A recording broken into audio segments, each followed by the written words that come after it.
So, good morning, everybody. Welcome and thank you for joining us for just a snippet of the Safe2Help Nebraska uh, data presentation for this virtual data conference. We appreciate you spending a few minutes with us today to learn a little bit more about our venture with Safe2Help Nebraska. My name is Jolene Palmer, and I want to share with you that Diana Schmidt from Boys Town, which is the Safe2Help manager, will also be a part of this presentation because Safe2Help Nebraska is a partnership between the Department of Education and Boys Town.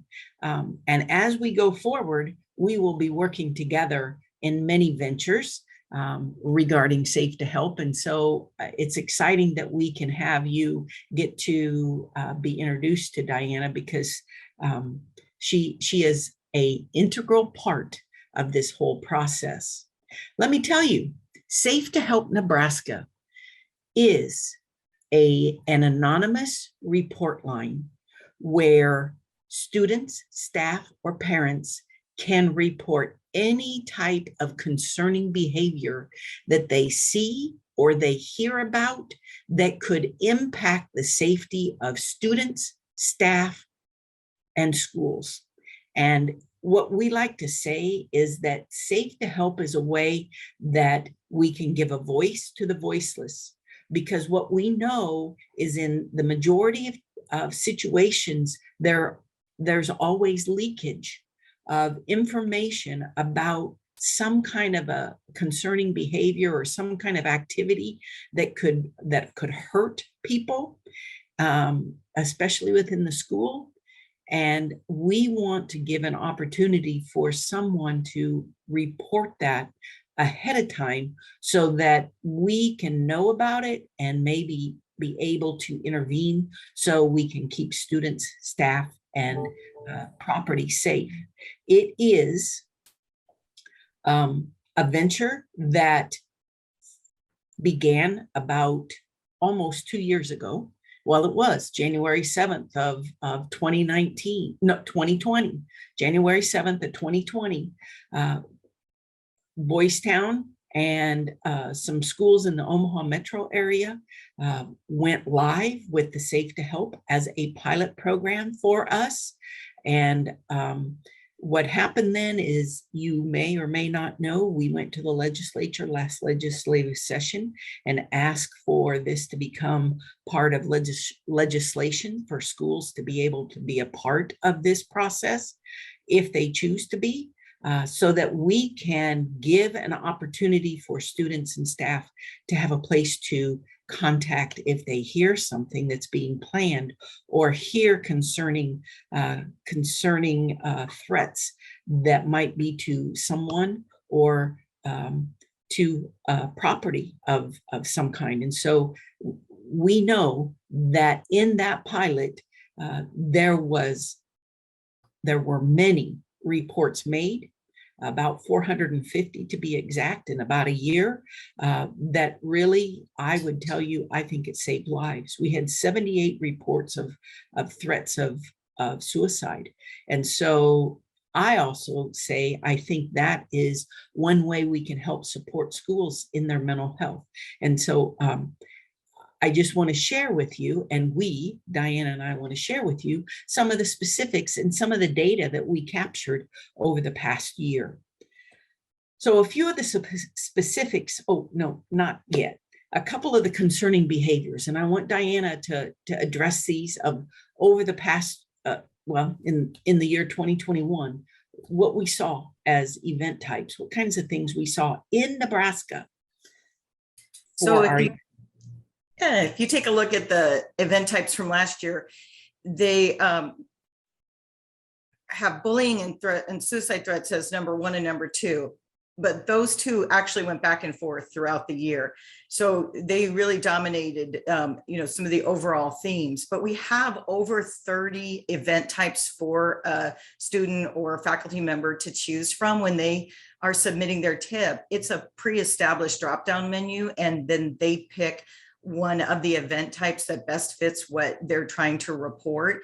Every now and then we need to change and update the event type, but this is a very accurate picture of what the incident was or the information they had, and the school can tell, what they're dealing with. And, you can tell by number one being bullying and number two being threats for the overall year, that those are some serious issues that are being dealt with. And, some life-threatening with the suicide. Drugs are number three. They have a lot of information about their peers, that might be vaping in the bathroom. Going down, harassment was up there, along with self-harm and depression. And then the suicide threats, school threats, we had 20 of those. And they know that concerning behavior, might start out as something that isn't as serious, but then it might elevate. So accurately knowing what someone is talking to us about is a very quick way to tell what the schools are dealing with. And you can see there's school fights in there. There's child abuse. That's another one that is, pretty high up and, very serious for us to deal with right away with the schools. Then we have threats of violence and planned school attacks. So those top 15 event types tell us that, we are getting at the heart of some concerning behavior that the schools need to know about. And I would just add in there about the child abuse. If a staff member contacts the report line reference abuse that they know is happening, they still, as a mandatory reporter, need to contact DHHS or law enforcement. Calling this report line is not satisfying their mandatory report requirement, but it is what we would tell you is it is a way to get a student help maybe a lot faster than what it might be to call the law enforcement or call DHHS. So we want to talk just a little bit about some of the specifics that drive the data and how, what you just saw, how that happens, because we need a process. And so a couple things I would just tell you is this report line is responded to every day or every hour of every day of every year. 24/7, 365. There is a live person that is sitting, as you can see, this is an actual one of the actual crisis counselors taken last week, working in Safe2Help P3 system, helping a school. I would just tell you that having a live person gives the immediate response, which is critical, because if somebody's going to report, we want them to understand that there is something happening with that report. And so it is an interactive opportunity. And as we look at it, one of the main pieces of that interaction is dialogue. And so as you look at the data for dialogue, being able to dialogue back and forth, I'll let Diana share a little bit about what that looks like for her or for the crisis counselors.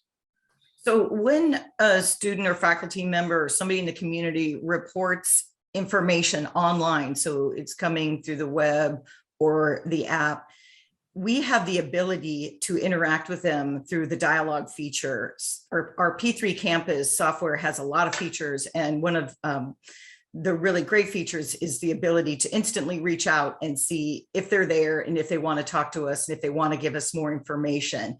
So we tracked the data that of the people who submitted online tips, 36% of them last year spoke with us. So they responded to our outreach, and that's really helpful because we can ask more questions.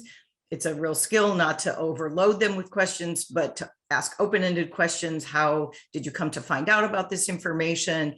And to see if we can draw some more out of them to help the schools have more, because often it might be missing a piece that they can quickly add, whether it's a last name or a time of day.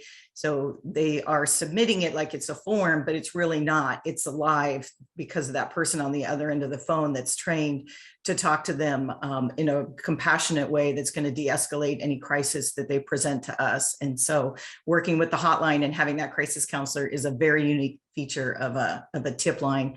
And we kept this data point on our own because we thought that was good to know, and that 36% of them are going to talk to us. And, maybe we work to increase that number, but knowing that number is important to share with the schools. And sometimes they're going to share with us, and sometimes they might just want to give the information and then that's it.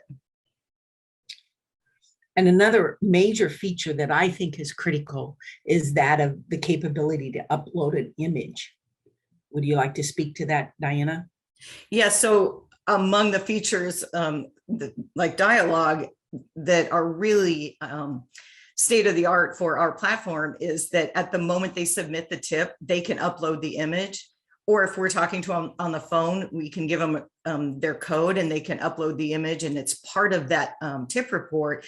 And that really helps with the investigation. Sometimes we have screenshots of dialogue from social media posts, or in the case of suicide event types, they might have the image of somebody saying that they're struggling and maybe having those thoughts. And it might be very direct, or it might just be a version of that. I'm just worried about them because they said this. We might have pictures of weapons or again, threats to the school. So those images are becoming part of our landscape as well. And that ability to have those as part of that tip report has been really helpful over the last couple of years. And what's really important to note, going off of what Diana just talked about with the dialogue back and forth and the capability to upload, is it remains an anonymous line. Once they make a report, there is a random number or code that's assigned to them. We don't know who that is. They're just referred to as number 63294 or whatever it might be. We still don't know who that is. The only way that a student becomes unanonymous is if they tell somebody that they reported.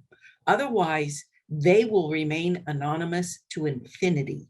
So that's a key piece that I really want students and staff and schools to understand, is this is a way they can report that scary information and yet not be found out as to who it was that made that report. Because we know that is a barrier, is that they're afraid that there will be retaliation or something if they report information. So nobody knows. And that's a good thing. Another piece that's critical from what the data shows us nationally for report lines is that it needs to be multimodal. There needs to be a way that students have the opportunity to make those reports in various ways. And so we have that. And I'll let Diana share what we're finding. Yes, it's been interesting to see how the students and faculty and community reach us, because we can tell by their submission. There's the first way is a phone call, and maybe that's the old-fashioned way, but some people really prefer to pick up the phone. No problem. That is a great opportunity to speak with somebody, and then we're going to be able to have a back and forth dialogue very easily.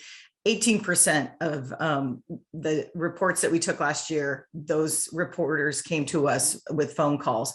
And then the rest were online. So they broke down 17% of them were through the specifically branded Safe2Help Nebraska app that you can get in the App Store. Some schools, had their students just download the app if that was appropriate.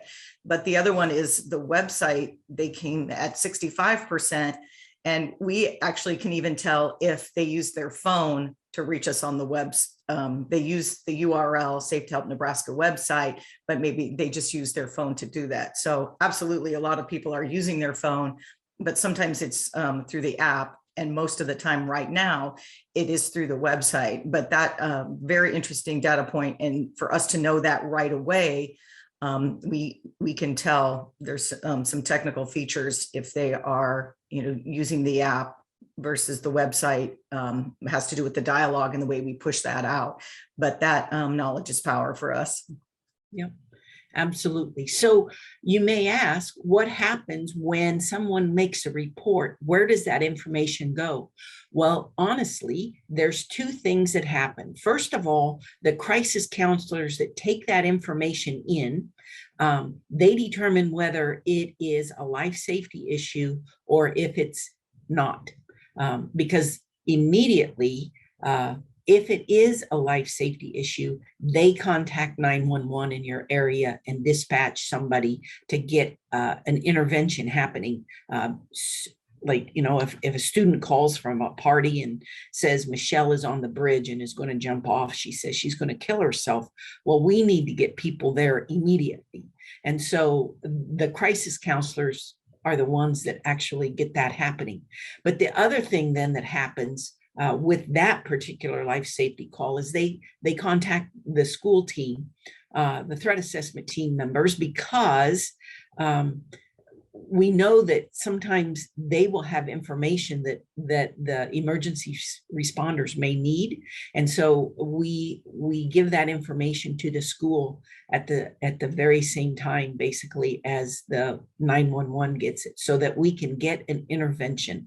So that's one way. The second thing is, if it's not a life safety issue, then all of that information goes back to the school, and really it's data that goes back to the school threat assessment team, and the threat assessment team then goes through the process that they have learned as to determine what they need to do with any particular report and threat, so that we can keep students safe and find the supports that need to happen to keep them safe. And so I want you to understand that is not NDE's information. In fact, NDE does not have access to that information. That is information that is specifically between Boys Town as the crisis counselors and your school threat assessment. That is a key piece. That is your data. That's very important. I also want to show you the breakdown, and Diana, you can share what you guys are finding as far as who's reporting and how that's working. Yes, the breakdown, this comes to us when the tip reporter does submit the tip. They have to pick a school. So when they pick their school, we can identify, if it's an elementary, high school, or middle school. So you can see that middle school at 54% is currently our most active in terms of tip submissions, tip reports, but high school students at 38% and elementary at 8%. Sometimes that's a teacher at a school that maybe is submitting something, because a lot of marketing is that a young person would tell a trusted adult, but we can tell the school that it's coming from. We can't necessarily tell, and this may answer the question, we can't tell if it is at a high school and middle school level, for example, who it is it a student or a parent, except from the narrative and the dialogue and the way that they write it. I heard my friend say this, my student said this, if the way that they write the narrative. But we can break down absolutely the type of school. And we know that right now, 54% or over half of our tip reports are coming from middle schools. They're active. Amazing. Imagine that for middle schoolers. And I just want to reiterate that the data that comes from all of these reports are the school's data. And the nice piece is then you from your schools can actually run reports specific to your school based on the data that is received from all of these reports. So currently, we're not running just a huge number of reports. I think the last number I heard Diana talk about was we were averaging about 60 a month. But when you really think about that, 60 a month gives us an opportunity to make getting interventions to provide supports to students, and that's a critical piece. One of the things that we strive and continually look for, as far as why we wanted part of this to be a part of Nebraska, is to help free up law enforcement some, so that we were not continually involving those in law enforcement in situations that may or may not need to have their involvement. So this gives us an opportunity to kind of direct and guide some of those reports of what they do and where they go and what happens. But one piece of data that I think is critical to be able to share is about suicide threats. So what we learned early on when we were trying to identify why it helps to have a crisis counselor at the point of contact and collaborating with the schools was because we didn't necessarily, the schools wanted us to help with the expertise of helping with high risk reports. So suicide threats, or if a self-injury is, maybe life-threatening. But of the tips that we took last year that dealt with high risk and the need to determine if there was an immediate safety concern, we were able to 86% of the time collaborate with the school and handle those without sending an officer for a check for well-being.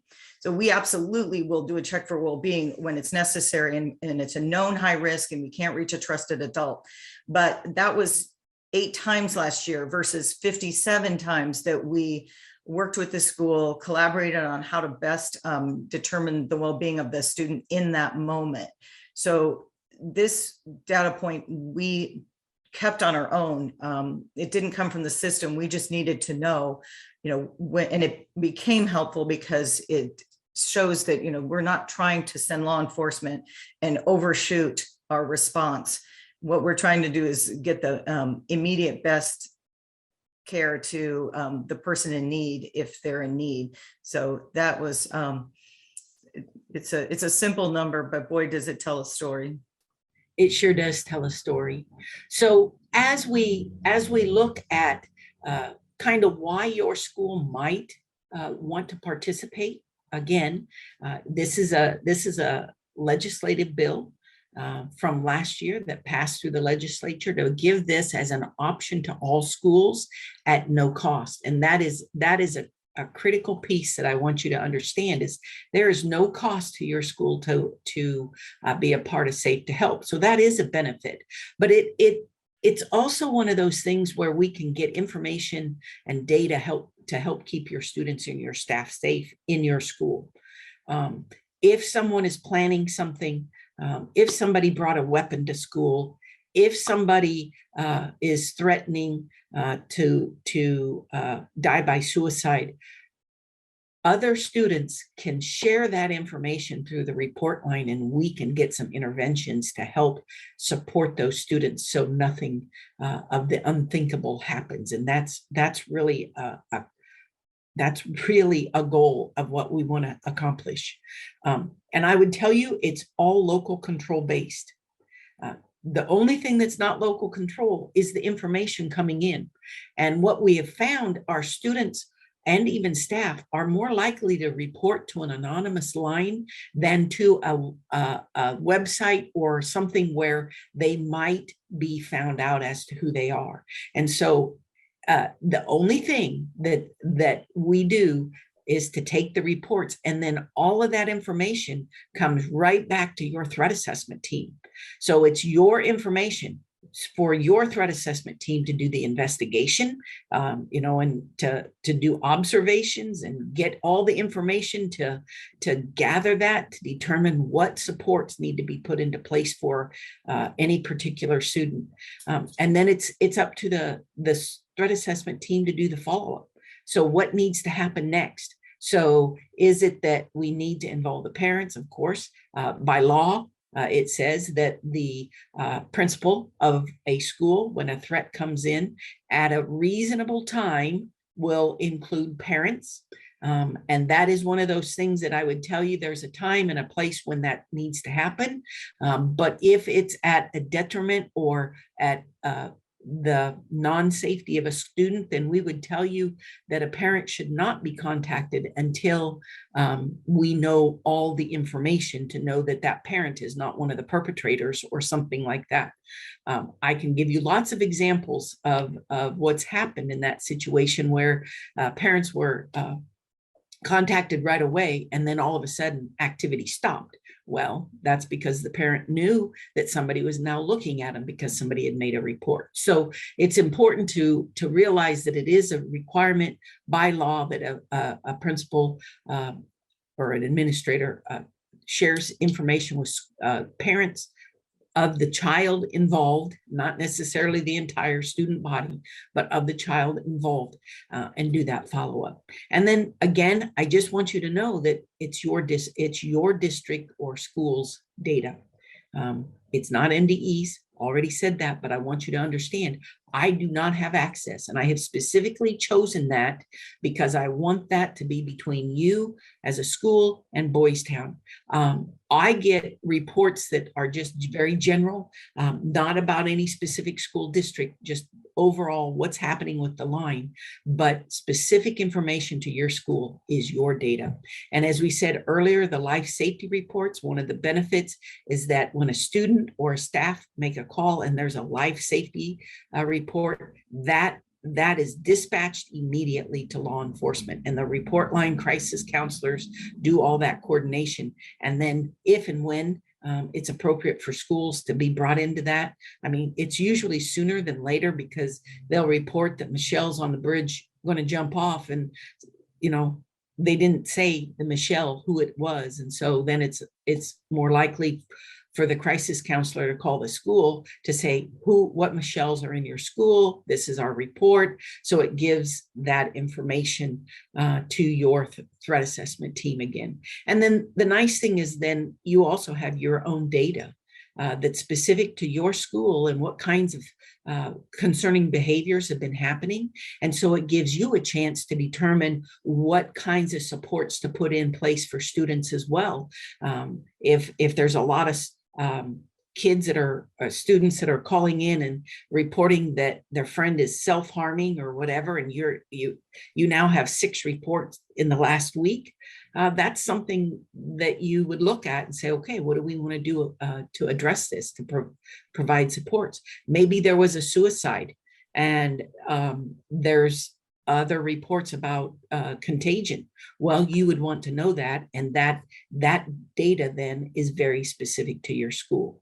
So there's probably many more benefits than just these, but I would just tell you, just having the information and the data is knowledge for you and your school district to keep your students and staff safe, and that is a critical piece. So as we close, and I just kind of want to share all of what we're doing with this report line is to address the 81.9%. And that 81.9% is this: in all incidents involving a school, 81.9% of the time, someone knew something about what was going to happen. Wouldn't you want to know what was going to happen? And so it gives us a chance to get ahead of what's going to happen and try to make sure that nothing happens. That's our goal. And giving a voice to the voiceless is the opportunity to let someone take that information they have seen or heard about and share it so that we can do something about it. We're looking for schools. We're looking for schools and wanting schools to participate. If your school would be interested in more information, we have a couple documents for you that will be shared so that you can learn more. There's a frequently asked questions, and it tells you how to have your school sign up. If you want more information, you can share or have us contact you and share more information. So we appreciate the opportunity. I just ask you, are you and what are you doing for the 81.9%? Hi, Jolene. Somebody Yes, thanks, just Brian. asked, what was the name of the law that was passed? It was LB 322, and it has now become part of the school safety 79 to 144, 145, 146. It's become part of that law. It was passed last May. Great, thank you. Mhm. I got a question too. Sure. Is this program applicable to other entities than just public schools? We are supporting both public and non-public schools. So yes. All right. Does that answer what you were hoping? Yep, that's Yeah, what I was we are wondering. supporting both public and non-public schools. And it's free to both. Although we probably have probably all public schools here today, but Yes. good to know. And it is, and like I say, it is free. There is no cost to the school to be a part of this.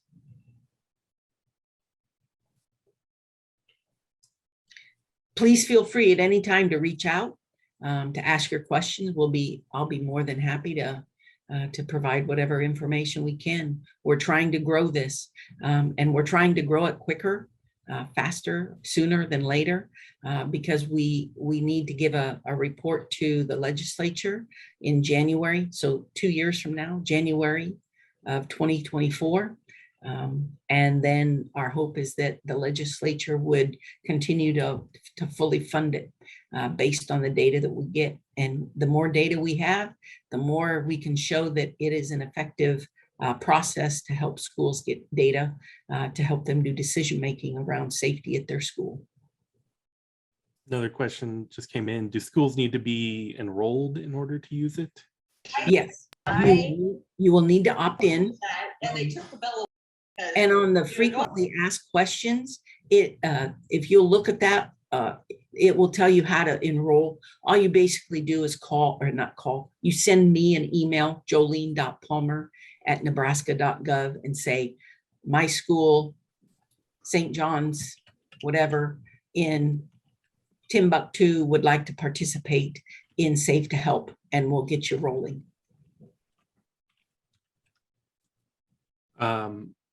Then one more that just came in. Is it a law that schools must offer this reporting? No, I assume this is an that's what opt-in. This is opt-in because we know there are schools that already have reporting systems. This was not to supersede that. We would tell you it would be a nice augmentation, but it's not something every school has to do because you may already have something that's working for you. But I would tell you, you ask yourself or ask your school, is this report line looked at and monitored 24/7, 365? Because what we know is most reports come in at 9 o'clock on Friday night. And so because of that, and that's data that is important for you to know. If you have a report line and you don't have somebody watching all of those reports during the weekend, and it was a report that their friend was going to die by suicide on Saturday night, and you don't look at it until Monday morning, chances are the unthinkable happened and it's too late. So one thing to ask is, do we monitor 24/7, 365? Are there multiple ways that kids and students can report? And is it an anonymous report line so that they feel comfortable that there's not going to be retaliation if they report that the social studies teacher or the science teacher is providing drugs to students? It's really important of those three aspects that your report line that you have would have that. If it doesn't, then I would tell you, you might consider augmenting with Safe2Help, but it is an opt-in system. You have to tell us that you want to be a part of it. So it's not mandatory. All right, I don't see any Your others district, coming great in. data. There's a ton of data that comes with it. So it's very helpful.